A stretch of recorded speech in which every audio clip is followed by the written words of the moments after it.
Salut à tous, on se retrouve pour l'épisode 1434 du Zap Image. On commence aujourd'hui avec deux anniversaires. Tout d'abord celui de Franck Ribéry qui fête aujourd'hui ses 38 ans. L'ancien joueur de l'équipe de France, donc il a remporté 9 fois le championnat d'Allemagne, 6 coupes d'Allemagne, 4 super coupes d'Allemagne, une Ligue des Champions, une super coupe d'Europe, un mondial des clubs, une coupe de Turquie, joueur UEFA 2013 et 3e au Ballon d'Or 2013. Un sacré scandale parce qu'il aurait dû remporter ce Ballon d'Or 2013. Donc c'est CR7 qui avait remporté ce Ballon d'Or. Et bien sûr Ribéry avait été énorme, élu joueur UEFA de cette année. Il avait fait le triplé avec le Bayern. Il avait terminé à la 3e position de ce Ballon d'Or. Bon anniversaire à Franck Ribéry. Et un autre joueur français fête son anniversaire aujourd'hui. L'ancien gardien du Paris Saint-Germain, Bernard Lama, qui fête aujourd'hui ses 58 ans. Ensuite, on ouvre la page Ligue des Champions. On commence tout d'abord avec l'énorme choc hier soir du côté de Madrid. Le Real Madrid contre l'équipe de Liverpool. Score final 3-1, le même résultat que la dernière fois que ces deux équipes s'étaient rencontrées lors de la finale de la Ligue des Champions 2018. Ça a été aussi mon prono pour ceux qui suivent régulièrement mes vidéos. Hier j'avais dit 3-1 pour le Real. Donc belle victoire des Merengues. Donc tout reste jouable pour Liverpool. Le match retour ça sera mercredi prochain. Une victoire 2-0 des Anglais. Donc c'est eux qui iraient en demi-finale de Ligue des Champions. Donc voilà, Vinicius Junior, un doublé, un but de Asensio contre un but de Mohamed Salah. Énorme avantage pris par les hommes de Zidane. C'est quand même l'équipe du Real Madrid très bien partie pour se qualifier pour les demi-finales. Donc la forme du Real Madrid, toute compétition confondue. Donc sur les 12 derniers matchs, c'est 10 victoires, 2 matchs nuls, 0 défaite. Quand Zidane est sous pression, Zidane répond, le Real Madrid répond et enchaîne les bonnes performances. N'oubliez pas que le Real Madrid, là, c'est une semaine très importante. 2 matchs contre Liverpool. Et bien sûr, samedi, un match déterminant pour la suite de la Liga. Le Classico contre l'équipe du FC Barcelone. Donc parfait. Actuellement, les résultats pour le Real. On va parler de l'homme du match hier. Bien évidemment, c'est l'ailier brésilien Vinicius Junior qui nous a fait une très belle prestation hier. Donc bien évidemment, il a reçu le trophée du joueur du match. Donc il fait la une des journaux sportifs espagnols, que ce soit la une du journal Marca ou même la une du journal AS. Vini, Vidi, Vici, doublé et superbe prestation de Vinicius. Le Real Madrid a malmené Liverpool en première mi-temps avec notamment un nouveau but de Marco Asensio avant de faire preuve de solidité dans le second acte. Ça a été un petit peu plus compliqué pour le Real Madrid en deuxième parce que voilà, Liverpool s'est réveillé parce que Liverpool a produit une première mi-temps catastrophique. 0 tir en première mi-temps pour les Reds. En deuxième, je crois qu'ils ont fait plus de 6 tirs, une frappe cadrée, un but pour l'équipe de Liverpool. Donc voilà, victoire méritée bien sûr des Merengues. Donc pour continuer avec Vinicius Junior, donc sur les réseaux sociaux, il y en a pas mal. On fait des montages avec lui, donc avec la célébration légendaire de Cristiano Ronaldo quand il avait inscrit un triplé contre l'équipe de l'Atlético Madrid en Ligue des Champions il y a quelques années. C'était le 2 mai 2017. Il y en a qui ont enlevé le visage de CR7 et ils ont mis le visage de Vinicius Junior. La même chose avec aussi cette célébration légendaire de Cristiano Ronaldo, cette fois-ci avec la tête de Vinicius Junior. Et un autre montage bien sûr pour vous montrer que Vinicius Junior hier a marché sur le match les gars. Très grande prestation pour ce joueur normalement qui arrive à se créer beaucoup d'occasions, mais finition il est 0. Et hier les gars il a été ultra efficace, l'attaquant brésilien. Et bien sûr ça fait la différence au tableau d'affichage. Donc la note du match, Vinicius Junior face à Liverpool, 8. C'est lui qui a obtenu la plus haute note dans le journal L'équipe pour un joueur du Real Madrid.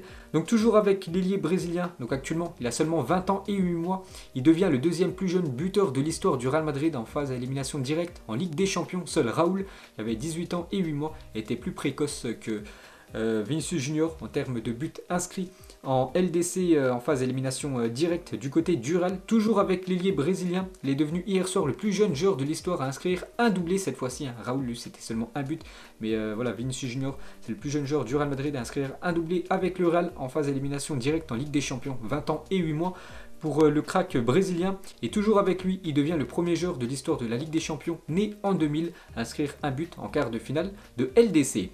Ensuite, la moitié des buts inscrits par Vinicius Junior en Ligue des Champions l'ont été ce soir face à Liverpool. Donc en tout dans sa carrière, il a inscrit 4 buts en Ligue des Champions, dont 2 hier soir contre Liverpool. Donc efficace dans les grands matchs. L'ailier brésilien. Donc il a fait une déclaration à la fin du match, il a dit: nous avons beaucoup travaillé pour jouer de cette façon, Zidane nous réconforte beaucoup, c'est ce qui nous permet de reproduire en match ce que nous faisons à l'entraînement. Il a aussi dit: les gens peuvent parler, mais moi je continue à travailler, je peux compter sur le soutien et la confiance de mes coéquipiers. Pourquoi je montre l'écusson quand je marque? Car j'ai toujours rêvé de jouer au Real Madrid. C'est vrai qu'hier il a marqué un doublé. À chaque fois qu'il a marqué un but, il a montré l'écusson du Real Madrid.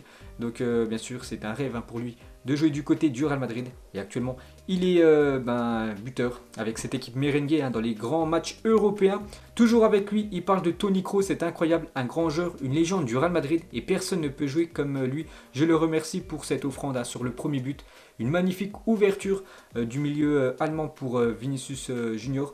Et toujours avec Vinicius Junior, cette fois-ci c'est le coach Zinedine Zidane qui parle de son joueur. Donc je suis content pour Vinicius, il avait besoin de marquer et son premier but est fantastique. Cela va lui donner confiance pour la suite. Le Classico, il faut profiter de notre victoire et bien récupérer. Parce que dans quelques jours les gars, encore un match très important pour le Real. Toujours avec Zidane, il a dit nous avons fait un grand match avec quelques difficultés en début de seconde période. Mais je suis fier de tous mes joueurs. Il reste le match retour et ça ne sera pas facile. N'oubliez pas que la Ligue des Champions les gars, il y a match aller et match retour. Donc il reste encore une étape pour le Real Madrid pour se qualifier une nouvelle fois en demi-finale. Cette fois-ci, il faudra faire un gros match du côté de Anfield. Toujours avec Zidane, donc il a dirigé hier son 50e match de Ligue des Champions avec le Real Madrid. Il est devancé par Miguel Munoz 71 et Vicente Del Bosque 60 au Real Madrid.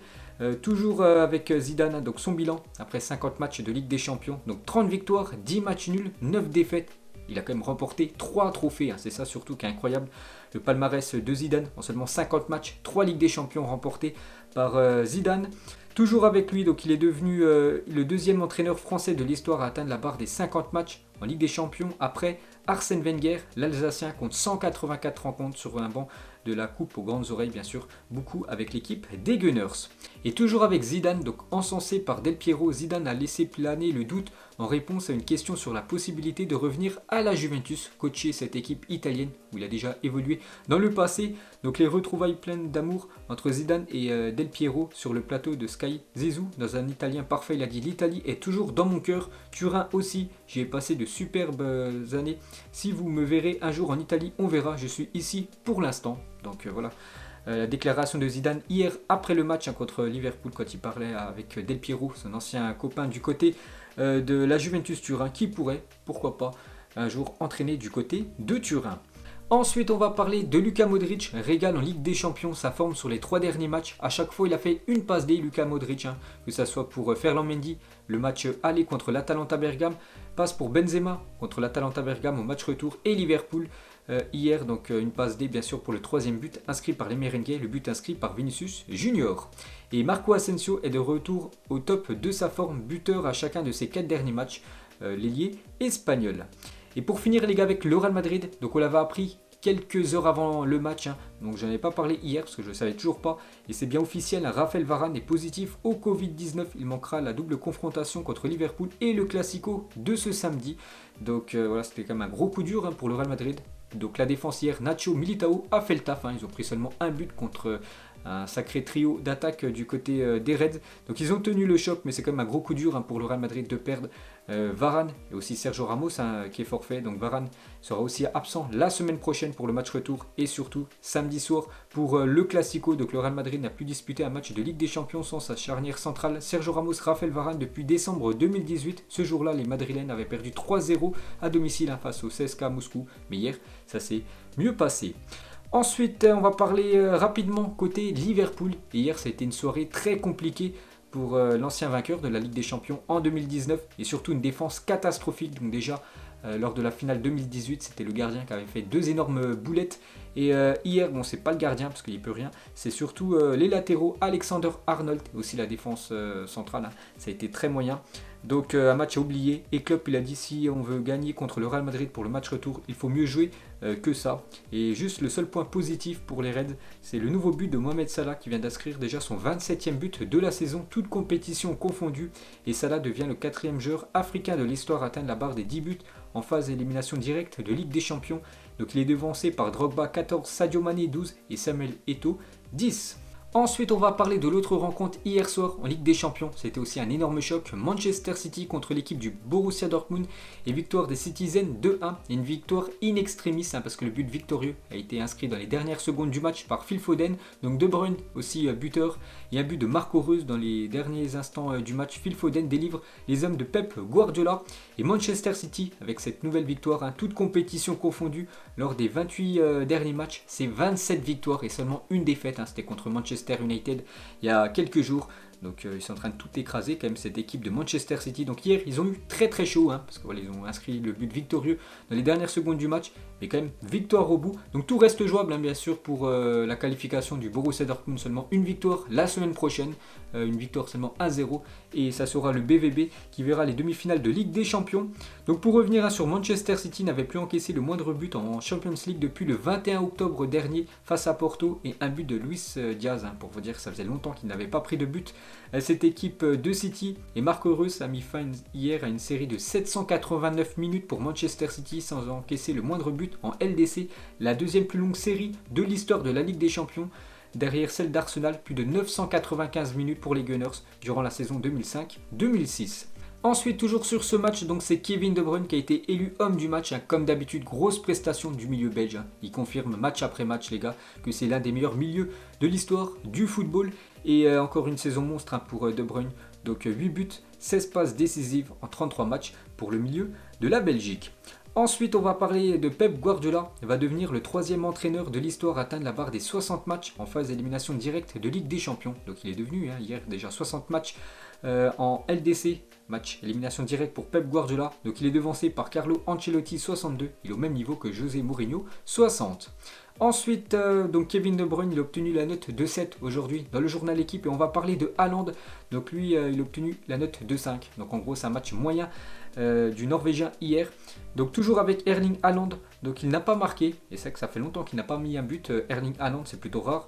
Donc il n'a plus fait trembler les filets depuis 402 minutes. Le cyborg norvégien n'avait jamais enchaîné 5 matchs sans marquer dans sa carrière professionnelle. Mais il a été quand même décisif. Erling Haaland, parce que c'est lui qui a fait la passe D pour Marco Reus. Donc Haaland cette saison en Ligue des Champions. Donc il est quand même décisif à chaque match, l'attaquant norvégien. Ensuite, toujours avec lui, donc une photo de lui et Phil Foden, le crack de Manchester City. Donc les deux ont 20 ans, c'est vraiment l'avenir du football, ces deux-là. Donc je ne sais pas ce qu'ils se sont dit, mais on peut voir que Haaland a souri à la déclaration de Phil Foden en fin de match. Toujours avec l'attaquant norvégien, quand l'un des arbitres assistants de Manchester City, Dortmund, demande un autographe à Erling Haaland à l'issue du match. Voilà, même les arbitres, les gars, demandent des autographes aux meilleurs joueurs de la planète. Donc là, c'est Haaland, bien sûr, qui a dû faire un petit autographe. On va parler cette fois-ci de Marco Reus, qui est devenu hier soir le meilleur buteur de l'histoire du Borussia Dortmund en Ligue des Champions. Et ça fait plaisir parce que Marco Reus, les gars, c'est quand même un joueur fidèle à cette équipe de Dortmund. Ça fait beaucoup d'années qu'il évolue du côté de ce club allemand. Et hier soir, il est devenu le meilleur buteur de l'histoire du club en Ligue des Champions. Félicitations à Reus. Il n'avait plus marqué quand même depuis 19 matchs, toutes compétitions confondues avec le BVB. Donc ça va lui faire énormément de bien aux joueurs allemands. Ensuite, toujours avec cette équipe du BVB, vous savez que cette équipe sort à chaque fois des pépites. Voilà, Sancho, Haaland, dans le passé, il y avait eu bien sûr Pulisic, Ousmane Dembélé. Et hier, on a tous découvert le jeune, donc moi je ne le connaissais pas, peut-être vous le connaissiez. Donc à 19 ans, le jeune Hangzar Knof, donc un ailier allemand. Donc il est titulaire en quart de finale de Ligue des Champions. Donc j'ai vu, sa note, il a obtenu une note de 4, donc ça a dû être un match très moyen de sa part, donc il est sorti à l'heure de jeu, mais première fois qu'il était titulaire en Ligue des Champions, ce jeune allemand. Il s'agit de la première titularisation avec Dortmund pour Knof. Il ne s'agit pas de n'importe quel match, un match très important, donc il est arrivé au club à ses 14 ans, ce jeune joueur allemand. Et toujours avec les jeunes pépites, côté Borussia Dortmund, il y avait une autre hier sur la pelouse, c'est le jeune Jude Bellingham, 17 ans, est devenu le deuxième plus jeune joueur à être titularisé lors d'un quart de finale de Ligue des Champions après Bojan avec le FC Barcelone il y a quelques années. Ensuite du coup, les résultats complets des premiers quarts de finale aller, donc tout reste jouable les gars pour les matchs retour. C'est vrai qu'il n'y a pas une équipe qui s'est imposée largement sans encaisser de but à domicile, tout le monde a marqué. Donc voilà, ça va être vraiment passionnant pour les matchs retour. Ça sera mercredi prochain pour ces 4 équipes-là. Et bien sûr, le programme de ce soir, Chelsea ira du côté de Porto. N'oubliez pas que le match aller et le match retour se disputent du côté de Séville. Et bien sûr, le Bayern Munich contre le Paris Saint-Germain. Voilà, le Paris Saint-Germain retrouve le Bayern Munich ce soir. Donc là, une journal, l'équipe à fond, les ballons. Ce soir à Munich, le PSG aura à cœur de confirmer dès le match aller ses hautes ambitions européennes face au tenant du titre qu'il avait battu en finale l'an dernier. Bien sûr, revanche pour le Paris Saint-Germain. Il faudra faire un gros match du côté du Bayern Munich. Et vraiment, si le Paris Saint-Germain veut se qualifier en demi-finale, il faudra absolument marquer au moins un but ce soir du côté de Munich. Il ne faut pas faire un match je sais pas, perdre 1-0, 2-0 ou faire même un match nul 0-0, non, ce serait pas un bon résultat pour le Paris Saint-Germain. Il faut absolument mettre au moins un but ce soir du côté de Munich. Donc bien sûr, hein, le Paris Saint-Germain, hier petit entraînement du côté du stade du Bayern Munich, ce magnifique stade. Donc une petite photo de Mbappé et Neymar. Donc ça c'est une photo quand même, c'était lors de la finale de la Ligue des Champions parce que Neymar n'a pas cette coupe. Mais bien sûr ces deux joueurs là vont être très importants ce soir, hein. Les deux seront certainement titulaires, à part bien sûr s'il y a une catastrophe, une blessure avant.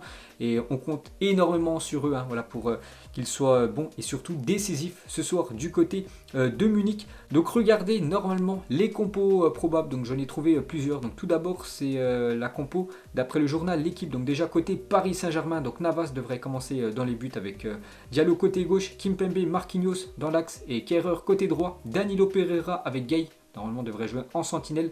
Di Maria en 10, Neymar côté gauche, Mbappé en 9 et Moiskin côté droit. Donc ça c'est d'après l'équipe. On peut voir la compo aussi côté Bayern Munich, hein. Donc bien sûr vu que Lewandowski est forfait, ça devrait être Choupo-Moting, l'ancien parisien titulaire ce soir en numéro 9 avec Sané côté droit, Coman côté gauche et Müller juste derrière en numéro 10. On peut voir bien sûr que Neuer sera titulaire ce soir. Donc cette fois-ci la compo d'après RMC Sport. Donc il y a quelques modifications, donc je ne vais pas tout refaire. Donc vous pouvez voir les joueurs normalement d'après RMC Sport, hein, qui devraient débuter ce soir.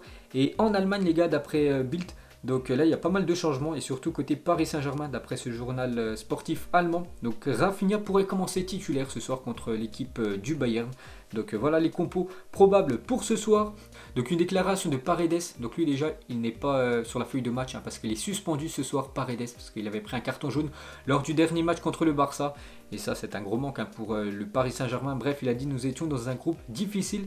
Puis nous avons affronté le Barça et maintenant c'est le Bayern, c'est comme ça. Il faut être prêt à affronter toutes les équipes, hein, bien sûr, pour gagner cette Ligue des Champions. Keylor Navas, il a dit contre eux, aucune erreur n'est permise pour gagner, il ne faut pas se louper, il faut montrer qu'on est présent. Je suis persuadé qu'avec toutes nos qualités que nous avons les armes pour l'emporter ce soir du côté de Munich. Et n'oubliez pas que les clubs français contre le grand Bayern Munich, à chaque fois, c'est souvent défaite, hein. 52 ans sans victoire d'un club français face au Bayern dans les matchs à élimination directe de Ligue des Champions.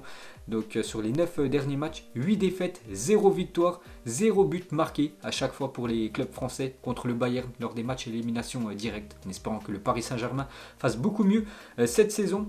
Donc la forme des deux équipes ce soir, hein, donc la forme du Bayern sur les 5 derniers matchs, c'est 5 victoires, 14 buts marqués, seulement 4 buts encaissés, alors que le Paris Saint-Germain sur les 5 derniers matchs, hein, c'est seulement 2 victoires, 2 défaites et un match nul, 9 buts marqués et 6 buts encaissés par le Paris Saint-Germain. Donc bien sûr le Bayern mieux actuellement que le PSG. Donc Hansi Flick, le coach allemand, hier il était en conférence de presse, il a dit nous sommes plus compacts, nous essayons de fermer les interfaces, nous voulons faire ça demain aussi, enfin ce soir.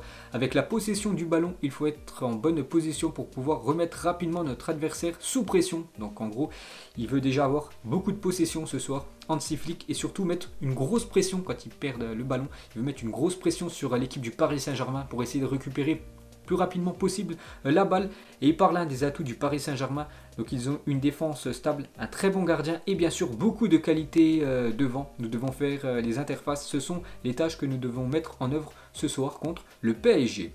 Ensuite, une déclaration de Benjamin Pavard, lui aussi en conférence de presse hier. Et il parle de Kylian Mbappé. Les deux, hein, pourraient se retrouver sur le même couloir, hein, bien sûr. Benjamin Pavard, défenseur droit, et peut-être Mbappé ailier gauche, hein, donc ça peut être un duel 100% français. Donc il a dit Kylian c'est mon ami au quotidien mais ça sera mon adversaire ce soir, il est très important pour le PSG mais d'autres joueurs peuvent aussi faire la différence, hein. Donc bien sûr les joueurs du Bayern savent que ce soir c'est quand même un gros morceau d'affronter le PSG. Et pour finir, hein, sur cette rencontre ce soir, donc Serge Gnabry qu'on n'a pas vu dans les compos. Pourquoi? Parce que Serge Gnabry est positif au Covid-19, annonce le Bayern, donc du coup il est forfait, le joueur allemand, pour le match aller et pour le match retour la semaine prochaine au Parc des Princes. Ensuite les gars, on clôture, hein, cette page Ligue des Champions. On en reparlera bien évidemment demain avec beaucoup d'infos. On va parler de l'AS Monaco qui jouait hier en 8e de finale de Coupe de France contre l'équipe de Metz. Score final 0-0 au bout des 90 minutes de jeu. Donc maintenant il n'y a plus de prolongation, c'est directement tir au but. Et du coup c'est l'AS Monaco qui a été la meilleure équipe lors de cette séance. Et Monaco du coup file en quart de finale de Coupe de France. Donc il y a déjà Monaco et le Paris Saint-Germain qualifiés. Ensuite, le Stade de France, plus grand stade du pays, est utilisé comme vaccinodrome depuis ce matin. Donc vous savez que maintenant il y a pas mal de lieux où on peut vacciner des Français. dont le Stade de France depuis ce matin, bien sûr, cette enceinte où normalement l'équipe de France y évolue. Et on finit bien évidemment ce Zap Image avec le pronostic ce soir entre le Bayern Munich et le Paris Saint-Germain. Donc hier, j'ai eu le bon prono et le score exact. Bon, c'est rare bien sûr. Donc ce soir les gars, pour ce match, je vais partir, j'ai donné mes pronos lundi soir, donc je vais partir sur un match nul, ce serait un bon résultat pour le Paris Saint-Germain. Et je dis, le PSG, il faut absolument marquer un but s'ils veulent espérer se qualifier en demi-finale. Pourquoi pas un petit score final 1 partout, ce serait une belle prestation, un bon score pour le Paris Saint-Germain. Donc je vais partir sur 1 partout, et bien sûr j'espère voir la victoire du PSG ce soir. Donc voilà les gars, la fin de ce Zap Image 1434, donc si ça vous a plu, un petit like, et on se retrouve demain pour le prochain épisode. Ciao à tous.